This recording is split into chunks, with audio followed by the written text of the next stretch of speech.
Danny Flexen for Seconds Out. Delighted to be joined by my old friend Adam Smith, head of boxing. Is it boxing development now at Sky Sports?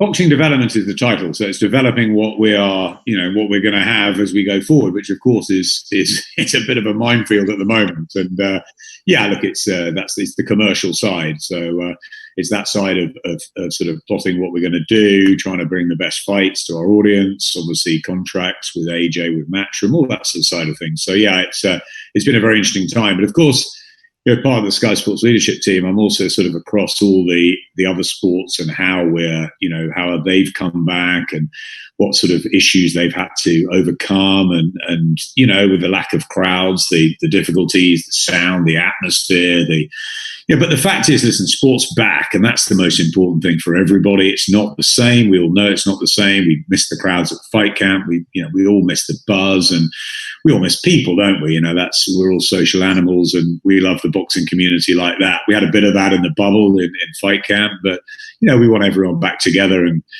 Matt and I would like to be back at ringside on that apron, surrounded by a load of media and a load of fans. There's nothing like that, and I think. We've had to be patient during lockdown, when sport wasn't, it wasn't a possibility, and certainly with boxing, with the NHS, the frontline workers needed there.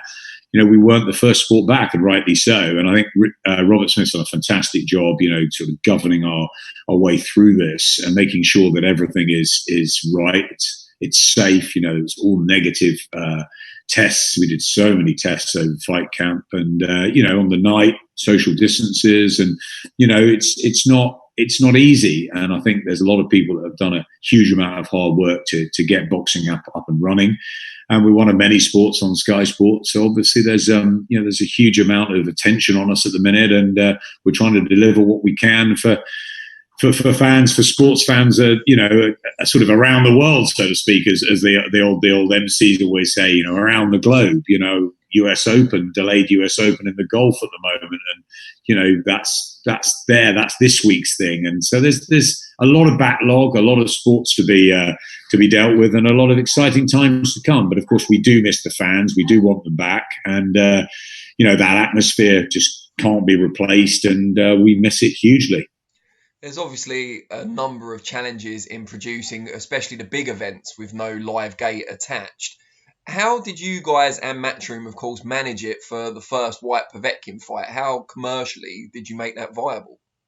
That's a really good question, because it's very difficult. We've seen on both sides of the pond how difficult it is getting sort of box office pay-per-view events made. It really is hard. Frank basically said the other night, watching Anthony Yard win, what a good performance from him the other night. I'd love to see him in with Joshua Boazzi at some point. But Frank was saying how difficult it is with Dubois and Joyce. It's a great fight that we all want to see. And, it needs a crowd. And we all want crowds there. But that was the big problem. It was a massive logistical effort to get an innovative project like Fight Camp in Eddie's Garden done. There were so many hoops and hurdles to sort of overcome, and a great operational outfit from both Matchroom and Sky working together in unison on that to deliver that. So listen, there was Eddie took a big hit on it. There was a lot of money that was lost getting something like that, a statement like that out in a huge structure. It looked like the structure out in Saudi, didn't it? It was a huge sort of, massive sort of, incredible, spectacular look. There was drones, there was fireworks. We were trying to, sort of in a way compensate from that lack of atmosphere, lack of crowd, and make it as good as possible. For me, it was all about getting quality matches at whatever level. I said, look, even if you're talking area level or English level or British level, it didn't really matter. Just make sure they're really good fights, and then obviously build up to something sort of dramatic at the end, which of course it turned out to be. But yeah, it's a really good question, Danny. It's very, very hard, and we're in the middle of the Usyk Chisora, story at the minute, and trying to get that over the line. Without a gate, it is so difficult. There's a huge financial gap.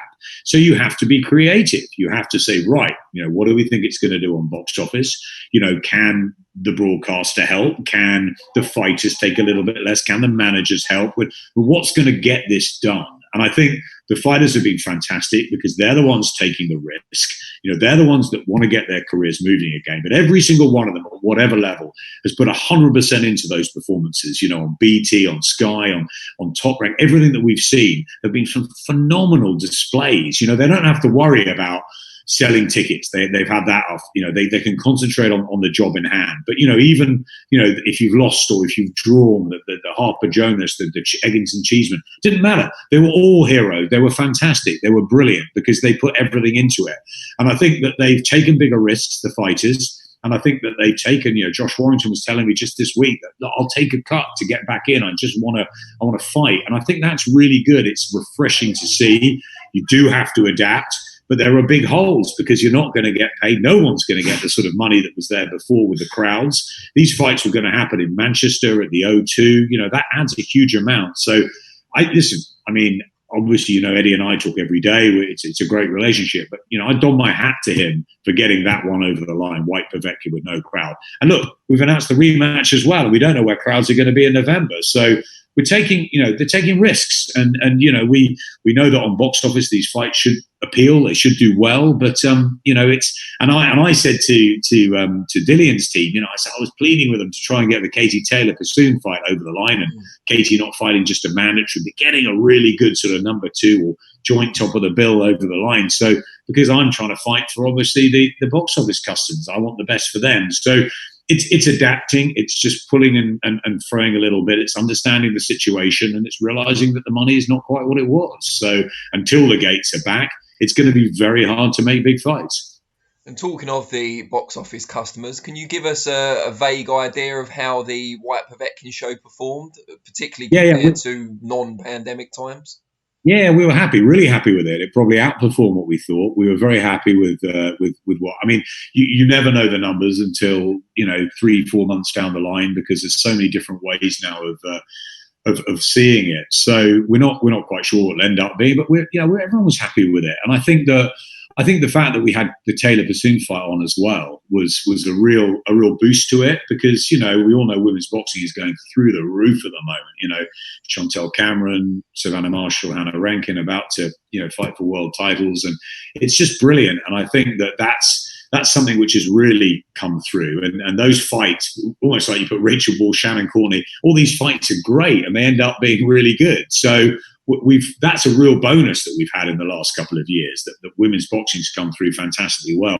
But I think, we were very happy. Dillian obviously, lost and that was a big upset for him and his side. But, we're sitting there and we just want great fights. And Alexander Povetkin's punch provides another great night, a rematch. Will lightning strike twice? All of the imponderables, same situation in a way that Joshua was in last year with Andy Ruiz. He got back in and rewrote the wrong sort of thing and did it obviously a lot differently and better the second time. Can Dillian do that, or has Povetkin got his number now, mentally, physically? Who knows? It's one of those, isn't it? You and I go way back, and we can remember the Eubank Collins, the immediate rematches there, the Lennox Lewis situations when there wasn't an immediate rematch with Oliver McCall. It took him a long time to reaccustom to Emmanuel Stewart's style, and then with Hasim Ratman, he thought, well, maybe it was the messing around on the Ocean's 11 set, maybe it was Carnival City and the atmosphere and the altitude, and something went wrong, and he wanted to get straight back in with them and look what happened in the rematch with Hasim Ratman. So who knows? And that's the beauty of heavyweight boxing. That's what provides the drama. So, to get that nailed on, and is it right that Dillian goes straight back into it? Povetkin's ready again. He's got to fancy his chances of doing it all over again. Dillian sitting there going, well, I was pretty much controlling the fight, certainly in the fourth round. I had the knockdowns, it was a mistake. I can rectify that. Dillian Whyte is his own man. He's his own character. He said to me half an hour after the fight, I want a rematch. So is it right? Is it wrong? I don't know. It adds to the story. It adds to the spin, the narrative of heavyweight boxing as we wait for, what happens with Fury Wilder 3, as we wait for AJ Pulev, Listen, Dillian Whyte and Alexander Povetkin are getting out twice in this sort of year. That's incredible for them. So really excited about that. And as I said, I'm hoping that we can get Usyk Chisora over the line and, have another big announcement. You Anthony Joshua Pulev as well. There's 3 real big nights for us before Christmas. And then we hope that they get Wilder Fury done for December the 19th. Vegas or otherwise. Todd DeBerth very sort of confident on the phone to me the other day about the fact that would happen this side of of Christmas. So, it's really exciting that when the heavyweight division is bubbling. We just want Dwayne Joyce really now. But I think we're not going to get a perfect year. Of course we're not. It's been a terrible year in so many ways, and a very difficult year for so many different families. That's what's most important, the health and safety of everybody. But in boxing terms, yes, we were going to get AJ in the Spurs Stadium. We were going to get the Whyte Povetkin night in Manchester, the Usyk Chisor in London. But look, if we've got some of that back, pretty much all of it back, even with no crowds or much less crowds, we want them back for every reason, not just for gate, but for atmosphere. And so look, and for the fact that fight fans want to come back out and see good fights. And look, we're doing everything we can. We're working night and day to get as best as, a program, a schedule as we can in this scenario, in this time. And we don't know. Next week we might be told we're all locked down again. There's another spike. We don't know. We're just adapting. Newcastle, can we get Richardson to Newcastle this week? It looks unlikely. We might have to change plans on that. So it's about adapting. It's about thinking on our feet. But, Danny, that's what we've done in boxing for however many years we've been in it. We've all had to do that. It doesn't go according to plan, and that's what makes it so gripping, so thrilling, so unpredictable. And, listen, we're in a good place. And I think that we've got a lot to look forward to at the moment. You alluded to the concerns in Whyte going straight back in with Povetkin. I think a lot of those concerns are more how quick the turnaround is rather than that it is an immediate rematch. 3 months is quite a short time, considering how devastating, mentally more than anything else, the knockout must have been, or the stoppage. Do you think the fighter in this case is the best person to make that call objectively? You ask very good questions, Danny. Always have. I think that's another really good question. So from a business point of view, Eddie will want to get him back out, try and get him towards that world title. We want to get him back out. Obviously, that's. So, but there's no pressure. I didn't go around to see Dillian after and say, right, you've got to get back. It's not. It's the fighter and his team, his inner team's decision. What's more interesting probably is the Mark Tibbs situation, because he was with him for 4 years, and he'd have been looking at that and thinking, what did he do wrong? Did he get it? Did he get actually the tactics right or wrong? He seemed to be in control. He seemed to be winning.